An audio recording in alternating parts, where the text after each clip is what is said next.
John Sullivan wept hot tears as he pored over the photos and the report just handed to him by the private investigator. He now had ironclad proof that April, his wife of nearly 25 years, was cheating on him. At that moment, he had nothing to look forward to but darkness and loneliness. Divorce was the only option. There was just one problem. His wife was running for re-election to the House of Representatives, and she had garnered some very powerful and influential friends. One of them, in fact, was featured prominently in some of the photos he held.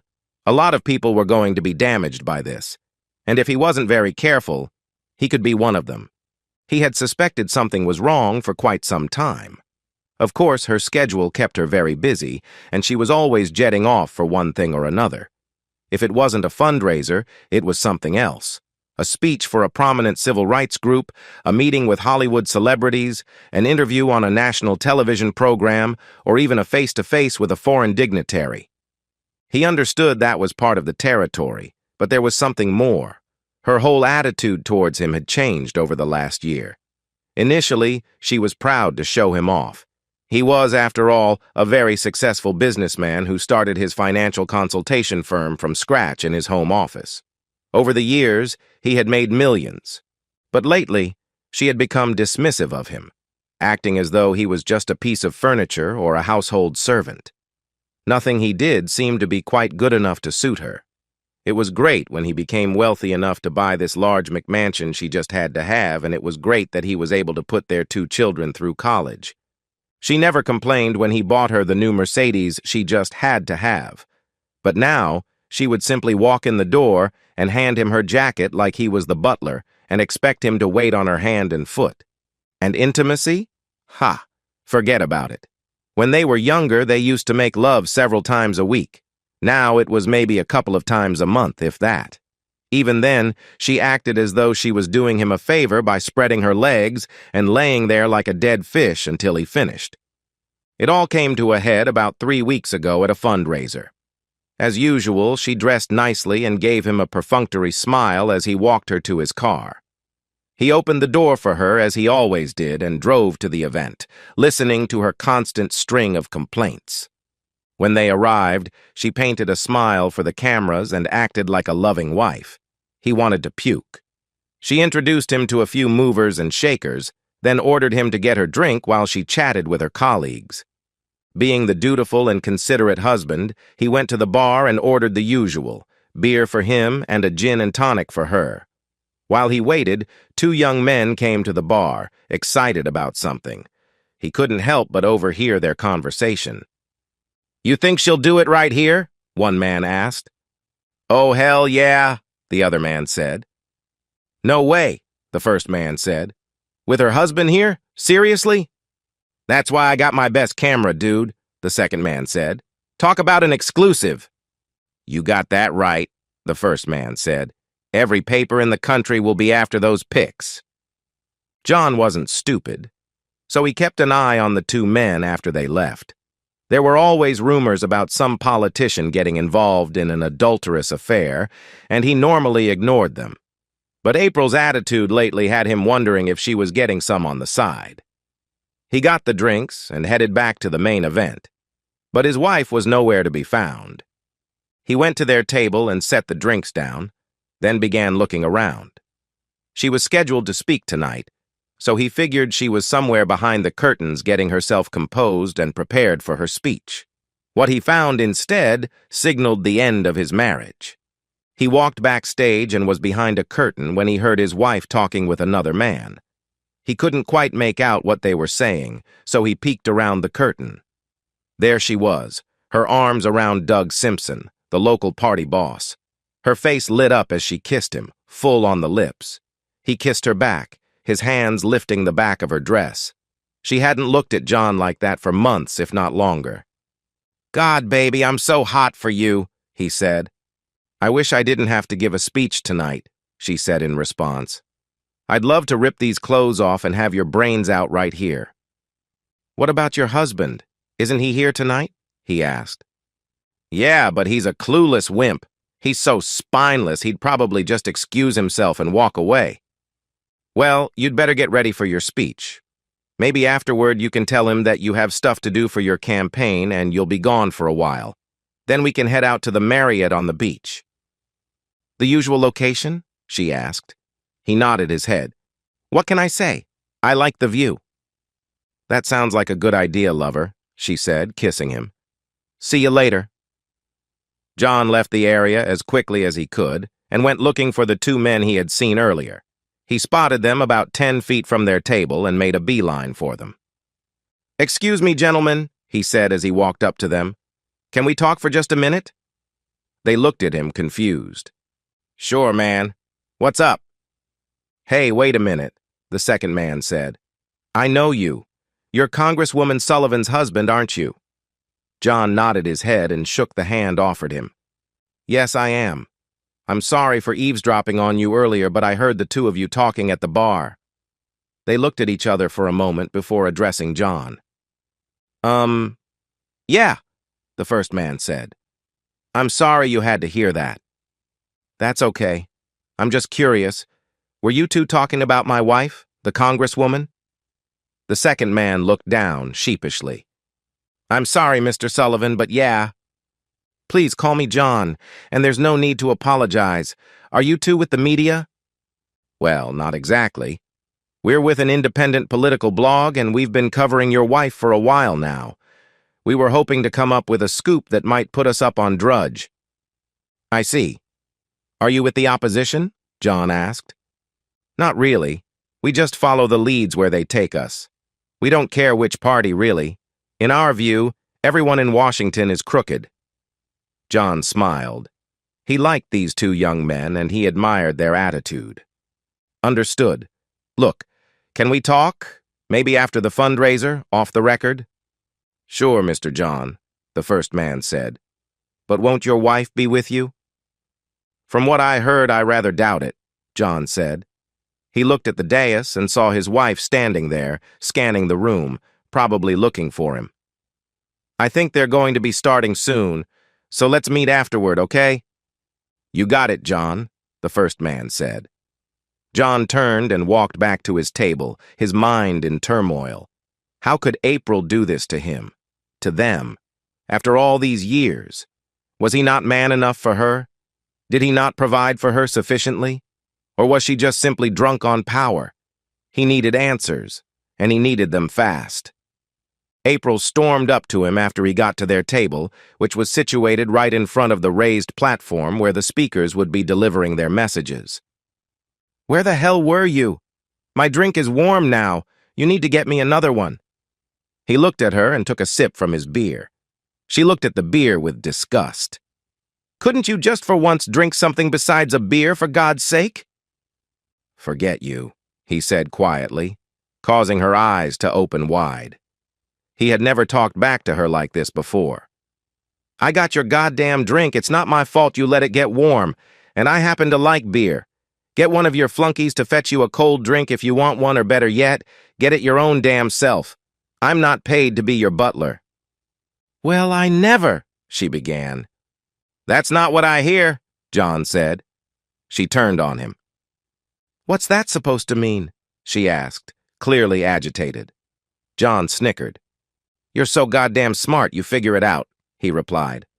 "I don't know what's gotten into you, John Sullivan, but you'd better drop the attitude right now. This evening's very important to me, and it's important to the party." "Why, yes, ma'am. Whatever you say," John said, adopting a fake accent he knew got under her skin. She huffed and turned away, heading to a point just behind the platform. As she left, Doug walked up to him with a smirk on his face. He held out his hand, but John refused to shake it. "Hey, Doug. Good to see you here supporting your wife," he said. John felt like punching him in the teeth. "What do you want, Simpson? Besides my money, that is," John asked. "Listen, I just wanted to let you know that your wife and I will be in a strategy meeting with some of the party apparatchiks after the fundraiser for a while. It might last a while, but I promise I'll get her home safe and sound," he said. "Make sure you use a protection," John said. "What?" Doug asked, shocked. He wondered how much John really knew about April's extramarital activities. He shook his head before continuing. I'd better go get things started, he said as he left. John took his seat and the fundraiser began. Doug took his place behind the podium and told a few lame jokes before introducing April, the keynote speaker. The audience stood and applauded loudly. John slowly stood up and gave a slow golf clap. April nodded her head, smiling at the audience, taking in the adoration. Soon, everyone settled down, and she began her speech, talking about how much the opposition sucks and promised to get things done in Washington. Hell, he thought. She had been there for at least 10 years. Couldn't she have gotten some of this stuff done by then? Or was she too busy being intimate with everyone on the Hill? He tuned her out and focused on his wedding ring. He thought about how things used to be when April's political career was just starting. She served on the city council for 2 terms before being elected to the state legislature. After 2 two-year terms in the state house, she ran for Congress, hoping to replace some sleazeball who got caught with his intern. She won and had been re-elected 4 times, repeating the same tired old mantra. At first, he fully supported her, even though he didn't agree with all of her political positions. She was young, smart, attractive, easy on the eyes, and easy to approach. Everyone liked her, and so did the cameras. Even some in the opposition party liked her. She became a favorite for certain talk shows and had a way of eviscerating her opponent with a joke and a smile. She continued to work and campaign through 2 pregnancies, and the young children helped boost her ratings even further. He was so proud of her back then. She always seemed to have plenty of time for the family and her job, and he had no problem helping whenever he could. But that was then. This is now. As he looked at her speak, he could almost see horns growing out of her head. Finally, the speech was over, and the audience clapped like trained seals. He put his hands together a couple of times for appearance's sake. "Was there something wrong with my speech?" April asked when she came to the table. Apparently, she wasn't too happy with her husband's lack of enthusiasm. He shrugged his shoulders. "Nah, it's just that I've heard the same thing hundreds of times over the last decade. I thought you might have come up with something new, considering all the time you spend with Simpson and your campaign people." "What are you implying?" she asked. "Nothing. You asked me a question and I gave you an answer." She sighed heavily. Just as she was about to say something else, Doug came to their table. "Wasn't that a barnstormer of a speech?" he asked, his mouth fixed in a stupid grin. "John wasn't too impressed," April said. Doug looked at him, confused. "Oh, why?" he asked. "Well, like I told my wife, I figured that with all the time you 2 spend together, you could have come up with something new by now." "Hey, you go with what works, know what I mean?" Doug asked with a sideways smile. "So, can we count on you for a donation?" "Don't worry, you'll get something." Like a poke in the eye, he thought. "Good," Doug said, stretching out his hand. John ignored it and looked at his wife. "Listen, John," April said. "I'm going to be busy for a while, so why don't you go home and I'll see you later, okay?" "Yeah, Doug told me. Just clean up before you get home, okay?" April reached out to give her husband a kiss on the cheek, but he turned and left before she could make contact. She watched him head to another table in the back of the room where he met with 2 young men. She turned to Doug, nervous. "What's up with him?" Doug asked. She shook her head. "I don't know. He's never acted like this before. Do you think he knows?" "No way. He's an old fuddy-duddy. I don't think he has a clue." "I'm not so sure," she said. "We need to be extra careful. The last thing we need is a scandal." Doug smirked as he looked at April. "Don't worry. He doesn't know anything, and he won't know anything." "If you say so. But I know my husband, and there's something eating him up." "Just give him some pleasure in the morning and he'll be good for another 6 months," Doug said. "Come on, let's get out of here." April said nothing but watched as her husband shook hands and spoke with the 2 men. Who were those guys, she wondered, and why would John be so eager to speak with them? She turned and walked away with Doug, concerned that her marriage could be at stake. John, meanwhile, had met the two young men who introduced themselves as Robert Wilson and Jack Colton. "So," John began, "what can you tell me?" "Well, John, we've heard a number of rumors on Capitol Hill about a certain attractive female member of the House engaging in adulterous activity. We're investigating that now." "Would that female member be my wife?" John asked. "Yes, and we have reason to believe that Doug Simpson is one of her regular guys." "One? How many has she been involved with?" Jake asked.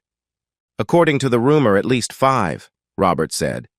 And we've heard that she's traded sexual favors for endorsements and contributions in the past. Those are just rumors, you know. We were hoping to catch her and Doug in the act here and get photographic proof." "You expected them to do something here? In a public setting?" John asked, shocked. "Yes, we did. Doug is a bit on the kinky side. The more public it is, the better he likes it." "Damn. Well, I did catch them in an embrace, and I overheard them planning a rendezvous at the Marriott Hotel on the beach. From what I heard, it's their usual location." "The Marriott, huh?" Jack said. He looked at his partner. "Well, we'd better get going then." He looked back at John. "Can we get your contact information?" he asked John. John nodded his head and gave them a business card with his personal cell phone number. "Talk to me before you publish anything," John said. "Okay. I guess we owe you that much. We'll be in touch." "I look forward to hearing from you," John said. "Tomorrow?" Jack looked at Robert and then nodded his head. "Tomorrow," Jack said. "Thanks," John said before shaking their hands. He left the event and headed home, his heart heavy. As soon as he got home, he pulled up their finances and made a few notes. He knew that divorce always favored the woman, so he made some moves to protect his assets. He also looked at his company's finances and made some decisions. He also searched the internet to find out what he could about Doug Simpson and the rumors of his wife's extramarital affairs. From what he could glean, Doug was separated from his wife and 2 children for, guess what? Cheating. Figures, John thought. As for the rumors, only a few sites had posted anything, but all of those articles were based on unnamed sources, which threw up red flags. Jack and Robert were right. They needed hard evidence before going public. He spent some time thinking about what he would do if April really was cheating on him.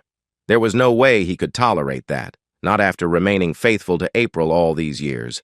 Divorce was a given, but he would need more to reclaim his manhood. In normal times, a divorce based on charges of adultery would be devastating to a politician. But these days, who knew? He grabbed a beer and headed upstairs to the master bedroom. He had a lot to consider before he took action, but he decided he wouldn't move on the basis of a rumor. And he wasn't quite ready to dump his wife just yet. At least not without giving her an opportunity to come clean and make things right. Unable to sleep, he pulled out his tablet and started watching a movie. He really wasn't paying much attention to it and finally dozed off. He woke up, startled, when April came in the room. He looked at the clock. 3 a.m. And she was just now getting home. Her clothes were disheveled and her hair was messed up. As he watched, she undressed and went into the bathroom, closing and locking the door. He heard her start the shower and got out of bed. He checked her clothes. Sure enough, the smell of Doug's cologne was all over them. Her purse was on the dresser, so he checked it out. Finding her personal cell phone, he pulled it out and opened up her text messages. They had never locked their phones before, so he had no problems getting in. What he read devastated him. Message after message between the two of them indicated they had been engaged in a long-running affair. He closed out her phone and put it back in her purse. One of the last 2 messages from Doug complimented her tight body. The very last message asked, "So are you going to humiliate your husband?" Her response, "Of course, like always." He felt like throwing up. Instead, he forwarded the texts to his personal email account and put her phone back in her purse. Soon, April finished her shower and walked back into the bedroom, wearing a short bathrobe. God, she's beautiful, he thought. Too bad she's just another cheating woman. He decided to keep it together as much as possible until he got ironclad photographic proof, but admitted to himself that it wouldn't be easy. "You're still awake?" she asked as she crawled into her side of the bed. "I thought you'd be asleep by now." "Yeah, I had a lot on my mind," he said in a neutral tone. "Did you and Doug get anything accomplished?" "Yeah, we got quite a bit accomplished. So, have you decided how much you're going to donate to the party this year?" "I have, and I've made a couple of executive decisions," he replied. "Oh? Like what?" "Well, for starters, I've decided not to donate anything to the party," he said. April sat up suddenly, shocked. "What? Why not?" "For starters, the party is flush with funds.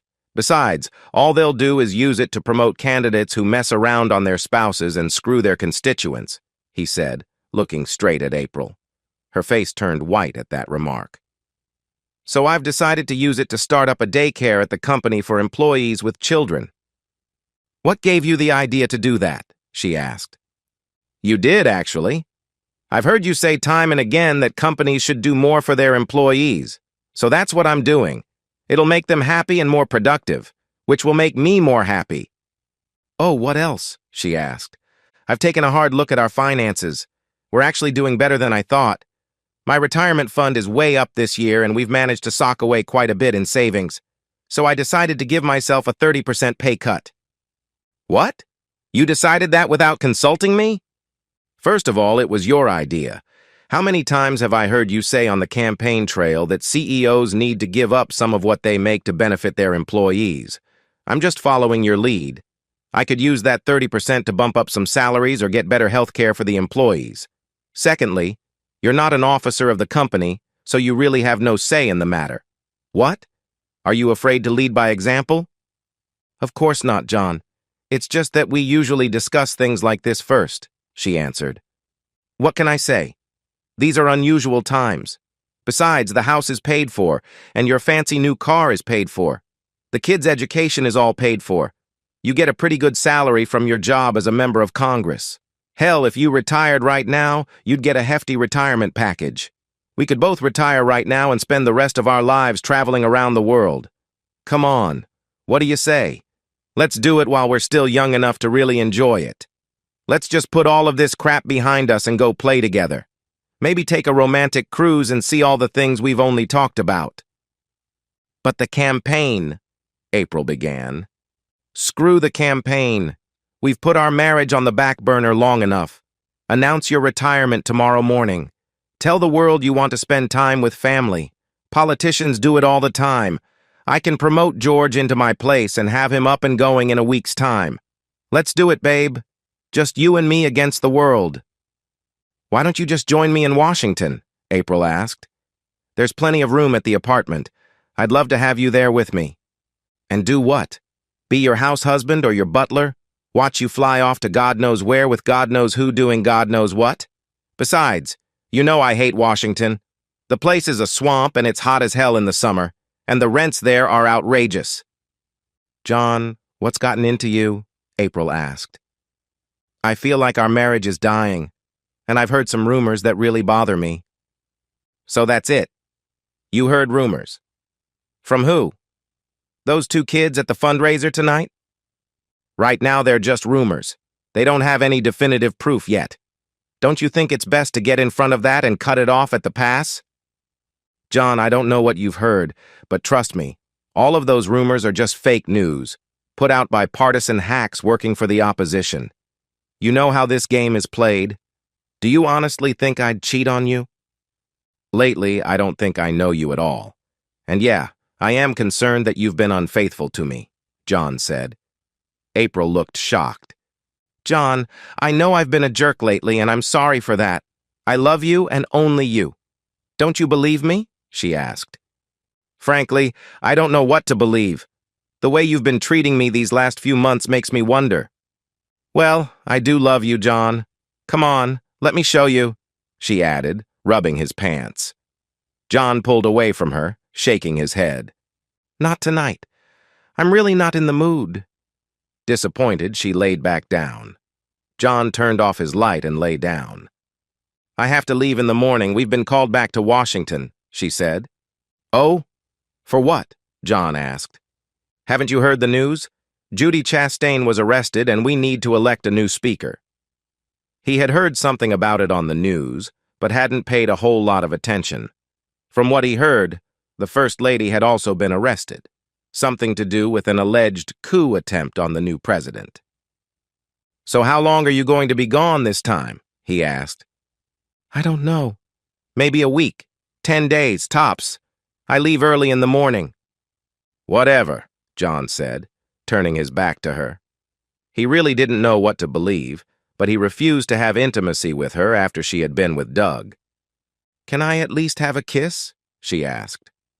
John turned back over and kissed her on the cheek before laying back down. Good night, he said. April turned on her side, tears falling down her cheek. Neither one of them got much sleep that night, but John finally dozed off and was sound asleep when April got up the next day. She showered and dressed, wondering how much her husband knew. Grabbing her bags, she took one last look at John as he lay on his side of the bed asleep. Her eyes were watery, and she gave him a kiss before she left. I'm sorry. I really do love you.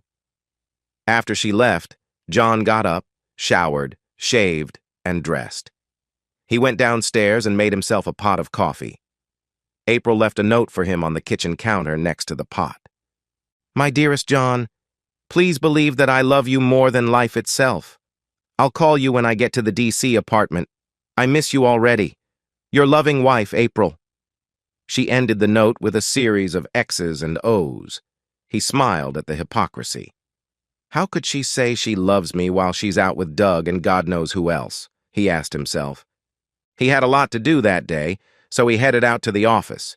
He spoke to Jenny, his receptionist, when he got there, telling her to screen his calls as he would be in and out a lot during the day. His phone buzzed, letting him know he had a call. He looked at the screen and saw it was from Jack. Hello, he said, answering the call. Mr. Sullivan, this is Jack Colton. We spoke last night at the fundraiser, the voice at the other end said. Yes, I remember. What do you have? Well, we got some pretty incriminating video for you if you want it. We also know what room they normally use. Turns out old Doug uses the same room for all of his affairs. How many women was this guy screwing? John asked himself. All right, send me everything you have, John said. Okay, it's coming over now. Is your wife heading back to Washington? He asked. Yes, she is, John said. Okay, we'll be going back as well. We'll hold this for now, but we can't sit on it forever, Jack said. I understand. Just work with me for a week or so, okay? I have something in mind. Will do. We'll keep you in the loop. Thanks, John said, ending the call. An email hit his account and he opened it, noticing the video included as an attachment. He opened it up and his heart sank as he watched his wife enter a room with Doug, her arm around his waist. The video then changed, showing the two having intimacy. It looked as though the video was taken through a window in a room located at an adjacent hotel. The quality wasn't that great, but it was enough that he could recognize April on her back, with Doug. He saw enough and decided to call his attorney, Mark Green. Hey, buddy, what's up? Mark asked when he answered the phone. I need to see you this morning if possible, John said. Of course. What's going on? I really don't want to say over the phone, John said. All right, I'm clear until about 10. You want to come over now? Sure, I'll be right over. Good. I'll have fresh coffee for you when you get here. John ended the call and drove to Mark's office. He was ushered in as soon as he arrived. Mark stood up from behind his desk and the two men shook hands. He handed John a cup of coffee and the two men sat back down. So, what brings you here so early in the morning? You want to set up a rematch at the golf course? No, this isn't a social visit. I need your professional services. Oh? What's going on? You still do family law, right? John asked. Yeah, I do. Are you looking to get a divorce? Unfortunately, John said. He pulled out his phone and played the video he received that morning. Mark's eyes widened as he watched the two cheaters. "I'm so sorry, John," he said when the video ended. "I never would have expected this from April. I've been told she may be involved with as many as 5 men, and there's rumors that she's traded sexual favors for endorsements and campaign contributions." "Do you have any proof of that?" Mark asked. John shook his head. "No. Like I said, it's all rumor at this point." "I'm curious. How did you get this video?" "I got it from a couple of bloggers I met at the party fundraiser last night. They've been working on this as a story for their site, and they're the ones who told me about the rumors." "I see. Look, as damning as this is, and it is damning, it's not going to make much difference. This is a no-fault state, so it really doesn't matter. Maybe we can use it in case she decides to fight the divorce. But even then, I'm not sure this can be used legally." "So what do I do?" John asked. "Are you absolutely certain this is the path you want to take? There's no way you can get past this?" "There's no way I can see past this. April knows how I feel about infidelity." "What are your expectations?" Mark asked. "I want a fair settlement. This is probably going to hurt her chances for re-election, but she can always retire. Tell you what, let me put my investigators on this, and let's see what they come up with. I'll go ahead and start the paperwork. Where is April now? Is she still at home?" "No. She left for Washington this morning. She's supposedly staying at her apartment here." Of course, I heard Congress had been called back from their recess for an emergency session. They're supposed to choose a new Speaker of the House, and I heard the First Lady has been arrested as well. Any idea when April will be back?" "She said a week or so, 10 days at most," John said. Mark nodded his head. "All right, that gives us some time to work. Let me get my folks on this and I'll start the ball rolling. Do me a favor and don't do anything stupid, got it?" "I got it. Nothing stupid. When can you have her served?" "Maybe after she gets back. Will that work?" "Yeah. That'll give me time to flesh out what I'm going to do." John thanked his friend and wrote a check for the retainer. He headed back to the office, his mind occupied with thoughts of revenge. Shortly after returning to his office, he got a call from April. "Hi, babe. I made it," she said. "Good. How was the flight?" he asked. "It was okay. It's crazy here, so I don't know when I'll be able to call." "Call when you can," he replied. "I will. Listen, I was thinking about what you said last night. Maybe after the election we can take a long vacation. What do you think?" "That's not until November," he asked. "Well, maybe we can go somewhere warm. You've always wanted to see Australia." "I'll think about it," he said. "Good. Remember, I love you." "Yeah, me too." He ended the call and wondered what or who she would be doing that night. It didn't take long for him to find out. 2 days later, he got a call from Mark, who said his investigators had hit pay dirt. John went to visit his friend. When he arrived, there was another man in a suit with a folder. He handed John the folder. "I'm sorry, Mr. Sullivan. You may want to wait until you get home to look at those." He handed John a flash drive. "There's a video on that in case you want to see for yourself." John's heart fell as he looked at the pictures, which showed April with 5 different men. One photo showed her with 2 men, an older man from behind. John recognized the setting. It was her apartment. "Who are these men?" John asked. "The older man is Senator Jenkins and the other man is his chief of staff," the investigator said. John knew that Senator Jenkins was a powerful member of the Senate Banking Committee. "We've also identified the other men as well. Mark has the information." "What about the claims of intimacy for contributions or endorsements?" John asked. "Well, we were never able to conclusively prove that, however.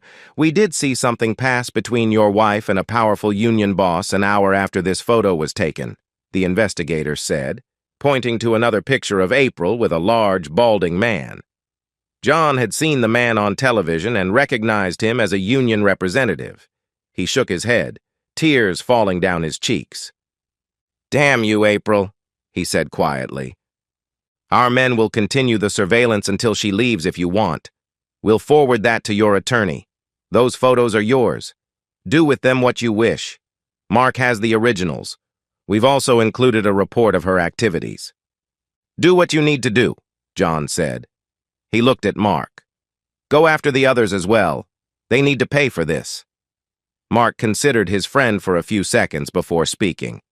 It's your dime. But speaking as your friend, maybe you need some time to cool off first. I know this is a shock to you. Go for the jugular. We can always negotiate afterward. Okay, Mark said. But remember, don't do anything stupid. I don't want to see you hurt any more than you already are. The investigator spoke up next. Mr. Sullivan, I want you to think about this for a moment. We know what's been going on. We have dates, times, and places where it all took place. What we don't have is motivation. For all we know, she's being blackmailed into this. My man on the scene noted a spot in one of the videos where Senator Jenkins said something to indicate he had something on her. If we can get the answer to that, maybe it will explain all of her activity. John shook his head. Maybe, but that's no excuse. She could have come to me at any time and I would have moved heaven and earth to help her through it. But she didn't. John understood what the investigator was trying to do, but he also knew that his marriage was dead, and that thought gave him the seed of an idea. He thanked them both for their work and prepared to leave. Be careful, John, Mark said. I'll keep you updated on my progress. Thanks, John said as he walked out the door. He drove straight home, where he immersed himself in a bottle of Jack Daniels, hoping that would numb him enough to look at all the photos and read the entire report. Sitting in his darkened home office, he buried his head in his hands as hot, bitter tears streamed down his face. As he sobbed, he considered the idea that came to him earlier. The more he thought about it, the better it sounded. Perhaps, he thought, that would wake April up. It wasn't the burn the cheating woman type of revenge he had read about on some of those internet sites. But, he thought, it would be a fitting end to a now-dead marriage. He also knew that he had a lot to do in order to pull it off, and not a whole lot of time to make it happen. Pulling out a sheet of paper, he made a checklist and began making calls. John was quite busy over the next few days putting everything together. Some of what he needed cost a bit more than he initially realized, but at that point, he didn't care. Mark smiled when John told him what he had in mind. That's actually a good idea. I wish I'd have thought of that, Mark said. John reached out to Jack and Robert and told them what he had in mind. They loved the idea and promised to be present when it happened. April never called during that time, which suited John just fine. 6 days after April left, John called his wife to see when she would be coming home. "Oh, hi," April said when she answered the phone. John noticed she sounded as though she was out of breath. "Hi. I was just wondering when you were coming home." "Oh, I'm sorry. I'm going to be stuck here for a couple more days. We have some hearings going on and things are just crazy right now." John knew this was a lie as he had learned from watching CS-PAN that the House had selected a new speaker and had already adjourned for the rest of the recess. "I thought the House had already adjourned," he said. "Well, technically, but some of us have to stay behind a bit longer. Is that okay?" she asked. "Do I have a choice? You do know our 25th anniversary is coming up in just a few days. Are you going to miss that as well?" "No, I should be there," she said. "Well then, how about if I come to Washington and bring you back?" he asked. "No, don't do that. I'm really busy right now." Right, he thought. "Can you at least give me a day or two notice so I can get reservations set up?" he asked. "Sure, I'll call you." "When?" he asked. "I'll call in 2 days, promise," she said. "Really?" he asked. "Yes, of course. I hope so because you missed our anniversary last year. This is our silver anniversary and I have things planned out." "Like what?" she asked. "Well, I thought about having a special get-together.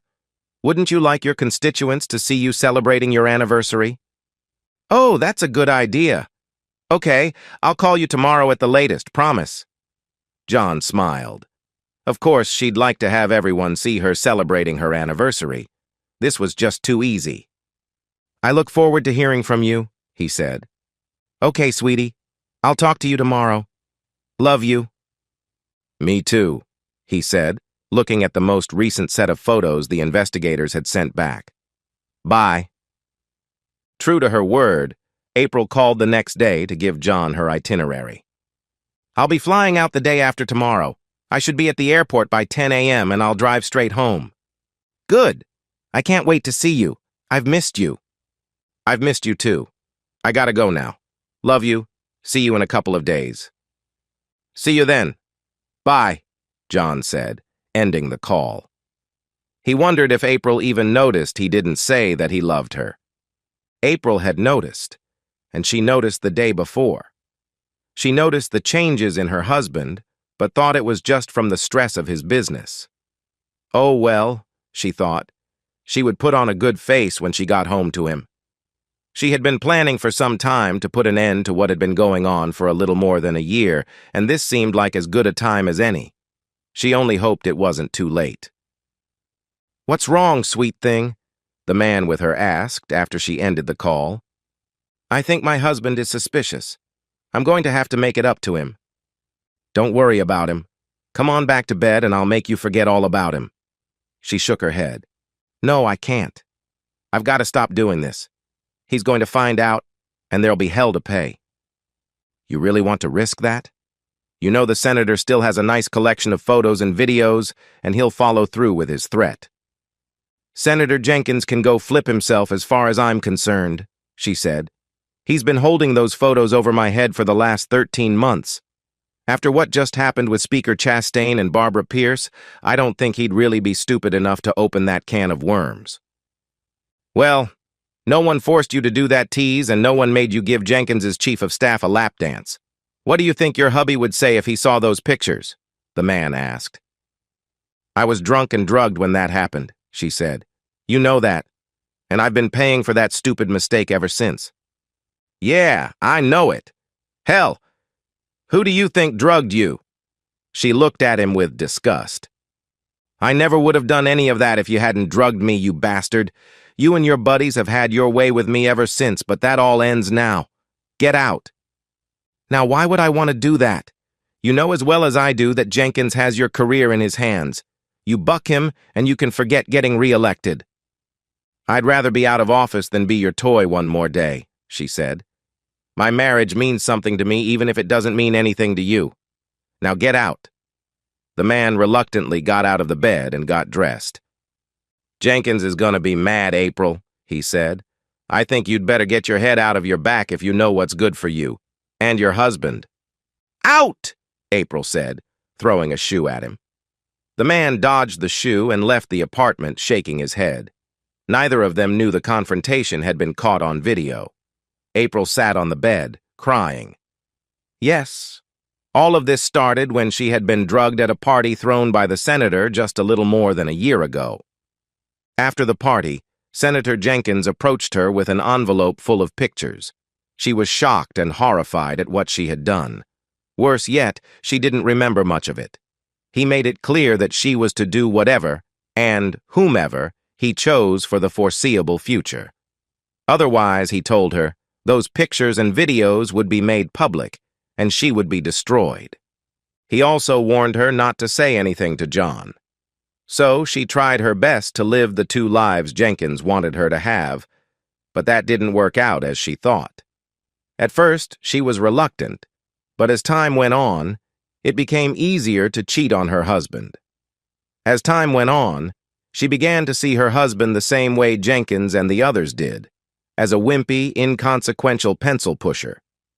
The fact that he had built his business up by himself and was a major contributor to the local party meant nothing. So she ended up being a toy for Jenkins and a number of others in his orbit. That also included Doug, who kept an eye on her back home and reported to Jenkins, and it included several of Jenkins' high-power donors. April went about her business and flew home 2 days later, having heard nothing from the powerful senator who had been holding those damn photos over her head for over a year. She hoped and prayed her husband would understand and not divorce her. If need be, she would resign and retire with John. In the meantime, John had been busy as well, finalizing his plans and getting things set up so his second-in-command could do the job he had been doing all these years. He held a company-wide meeting and informed the employees that George would be taking over the day-to-day operations for an extended period of time. They hated to see him go, but they all understood. The day April was set to fly in, John was at home, double-checking everything. The announcement had gone into that morning's paper as planned, and several local media vans were parked outside the house. Before long, the house was full of reporters, politicos, and family members, including their children. All of them were confused and wondered what John had in mind. They knew John and April's 25th anniversary was coming up and thought this was his way of celebrating it. But everything seemed off. Who marks 25 years of marriage with a memorial service? John explained what was going on to his children in private and told them of his plans. They were hurt and angry with their mother and hoped their parents could work through their problems. After listening to their father, they agreed to maintain contact with their mother, as she would need their support. After April's flight landed, she collected her bags and made her way to the parking garage. She secured her luggage and called John to let him know she would be home soon. "Hi, sweetie. I just got in and I'll be home soon. I can't wait to see you." "I'll see you when you get here," he said. "Thanks for letting me know." He ended the call, leaving April stunned and confused. He didn't sound happy to hear from her at all. "What's going on?" she asked herself. She left the garage and headed to their large home, located on a 10-acre plot on the outskirts of town. When she got there, she saw the driveway was full of cars, including a news van from a local television station. Maybe, she thought, John had surprised her with an anniversary celebration. She made her way into the garage and entered the house. A large man in a tuxedo met her at the door. John went all out, she thought. The man looked at her and told her to follow him. She did, and noticed that all the photos in the house were adorned with black ribbons. He led her to the large patio out back, which had been set up with a number of chairs, many of which were already occupied. She saw Doug sitting in a back row, looking very nervous. The front area had a small table set up a few feet in front of what looked like a portable curtain. Something was behind the curtain, but she couldn't tell what it was. A news camera was set up in the back of the area, and several reporters were taking notes. She also saw the two bloggers John spoke to at the fundraiser. She didn't have a good feeling about this at all. As the man led her to the front row, she saw the looks of those already seated. They didn't look very happy. What kind of an anniversary celebration was this, she wondered. The man ushered her to a seat next to her children. She smiled and reached out to hug them, but they pulled back, visibly angry. "What's wrong?" she asked them. "As if you don't know, Mom," their son Mike told her. "What's that supposed to mean?" she asked. "Oh, please, Mom," their daughter Julie said. "Knock off the innocent act for once, will ya?" April started to respond, but saw her husband step onto the patio. She started to get up, but he motioned for her to stay seated and walked to the front of the group. Standing between the curtain and the table, he addressed the group. "I want to thank you all for coming here on such short notice," he said. "As you know, the Congresswoman and I were set to celebrate our 25th anniversary this week. Unfortunately, that's not going to happen." April gasped as he said this. "My God," she thought, "he knows." John continued. "I've loved my wife exclusively for years. She supported me when I started my business, and she was always there for me. When she first ran for city council, I supported her as well. I helped in every way I could, walking precincts and working phone banks. I was her most ardent supporter. As you know, she served 2 terms on the council and then ran for the state legislature. After 2 terms there, she went to Congress and has been there ever since. She's done a lot for our community, and I'm proud of her achievements." He stopped and took a drink of water. "It was hard, but we managed to keep the home fires burning. We raised 2 wonderful children, and I had hoped to spend the rest of my life with her. But something happened in the last year. something no husband should ever have to witness. So instead of celebrating 25 years of marriage, I'm marking the death of our marriage." April gasped, as did others in the audience. A man walked up to April and handed her a manila envelope. "April Sullivan, you've been served." Tears fell down her face as she accepted the envelope. "Your rings, please," he added. April tearfully took her rings off and handed them to him. The man walked to the front and gave them to John. John put the rings in a small box, then took his own ring off and placed it inside a similar box. He looked at the audience.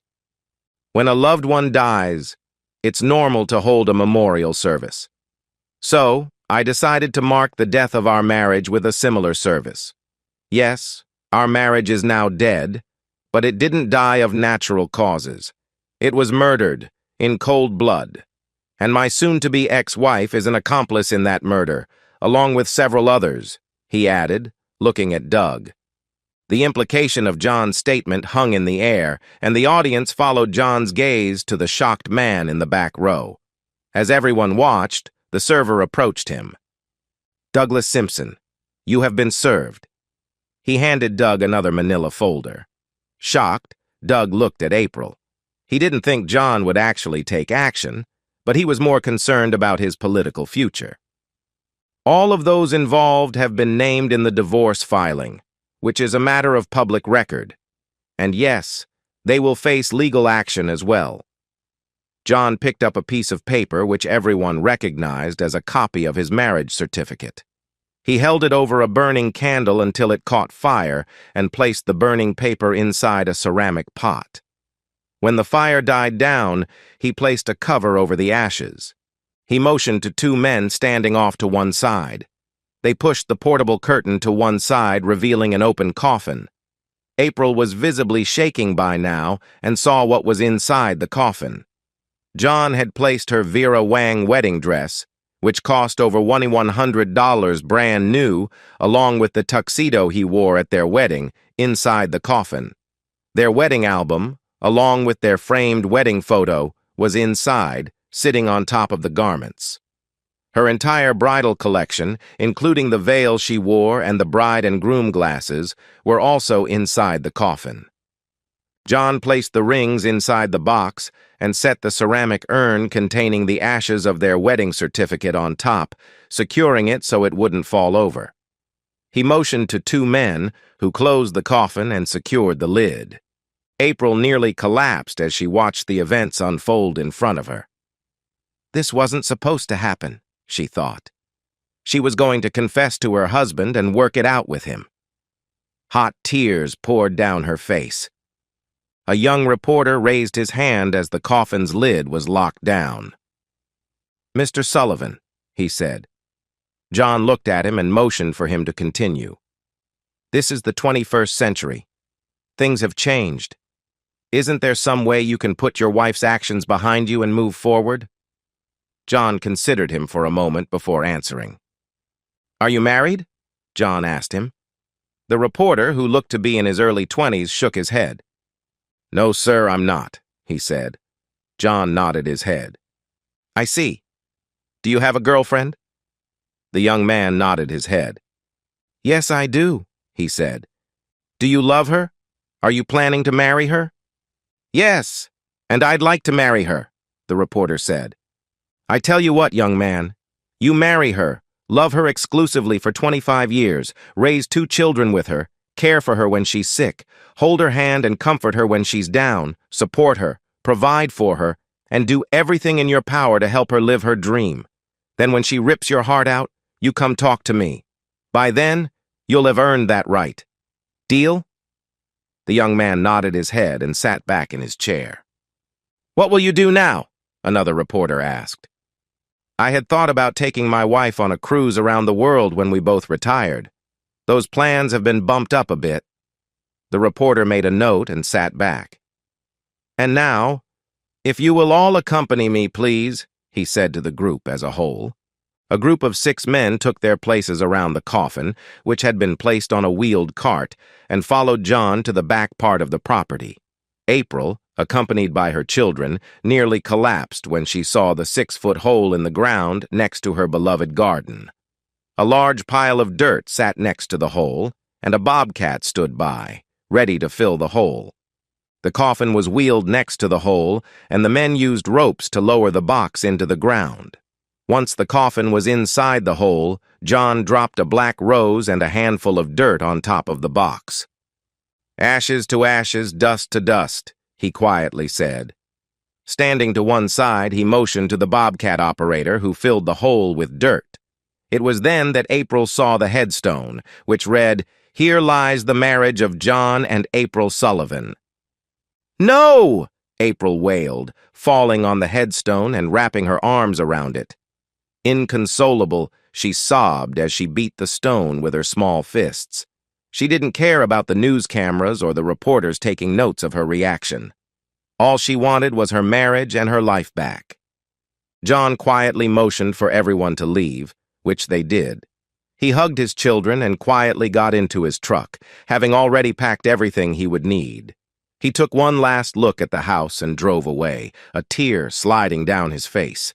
April remained draped over the headstone, crying uncontrollably, long after everyone but her children had left. They stayed behind as John had requested to look after their mother. She remained there for the entire night, soaking the ground with her tears. Surely, she thought, this was just a cruel joke, and her husband would be back to exhume the mementos of their wedding. She never thought he had it in him to do this. And so, we've reached the end of today's story. Was it what you expected, or did it take a twist you didn't see coming? I'm curious to hear your thoughts. Share them in the comments below, and let's get a conversation going. If this story kept you hooked, make sure to hit that like button. And if you're new here or just haven't subscribed yet, now's the perfect time to join our community. I bring you fresh, captivating stories every day, so click that subscribe button and turn on notifications so you never miss out. Thanks for watching, and I'll see you in the next one.